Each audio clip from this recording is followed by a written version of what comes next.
ഇനിയിപ്പോൾ മറ്റൊരു വാർത്ത എന്ന് പറയുന്നത് സംസ്ഥാനത്തെ ചൂട് കൂടുന്നത് തന്നെയാണ്. പ്രത്യേകിച്ച് കേരളത്തിലെ ഈ 14 ജില്ലകളിലും ഓരോ ദിവസവും ഓരോ മിനിറ്റിലും അന്തരീക്ഷ താപനില വലിയ തരത്തിൽ ഉയർന്നു വരുന്നതാണ് നമുക്ക് കാണാൻ കഴിയുന്നത്. മുമ്പെങ്ങും ഇല്ലാത്ത വിധം അന്തരീക്ഷ താപനില ആകെ മാറി മറിയുകയാണ്. പ്രത്യേകിച്ച് പാലക്കാടും തൃശ്ശൂരിലുമൊക്കെ ഉഷ്ണതരംഗത്തിന് സാധ്യതയുണ്ട്. ഉഷ്ണതരംഗം ഇപ്പോൾ തന്നെ റിപ്പോർട്ട് ചെയ്യപ്പെടുകയും ചെയ്തിട്ടുണ്ട്.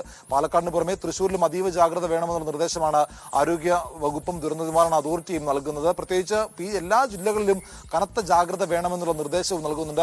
അന്തരീക്ഷ താപനില നിലവിൽ നേരത്തെയൊക്കെ ഉണ്ടായിരുന്ന മുന്നറിയിപ്പുകൾ പ്രകാരം സാധാരണ ഉള്ളതിനേക്കാൾ 3 ഡിഗ്രി സെൽഷ്യസ് വരെ ഉയരാനുള്ള സാധ്യതയാണ് നേരത്തെ പറഞ്ഞിരുന്നത്. എന്നാൽ ഇപ്പോൾ 3 മുതൽ 4 ഡിഗ്രി സെൽഷ്യസ് വരെ അന്തരീക്ഷ താപനില ഉയർന്നേക്കാം എന്നുള്ള അറിയിപ്പ് കൂടി ദുരന്ത നിവാരണ അതോറിറ്റിയുടെ ഭാഗത്തു നിന്ന് വരുന്നുണ്ട്. അതുകൊണ്ട് എല്ലാ ജില്ലകളിലും അതീവ ജാഗ്രത പുലർത്തണമെന്ന് തന്നെയാണ് ആരോഗ്യവകുപ്പും ദുരന്ത നിവാരണ അതോറിറ്റിയും പറയുന്നത്. അടുത്ത 5 ദിവസം കൂടി കേരളത്തിൽ ഉഷ്ണതരംഗത്തിന് സാധ്യതയുണ്ട് എന്ന് കേന്ദ്ര കാലാവസ്ഥാ വകുപ്പും മുന്നറിയിപ്പ് നൽകുന്നു. അതുകൊണ്ട് ജാഗ്രത വേണം.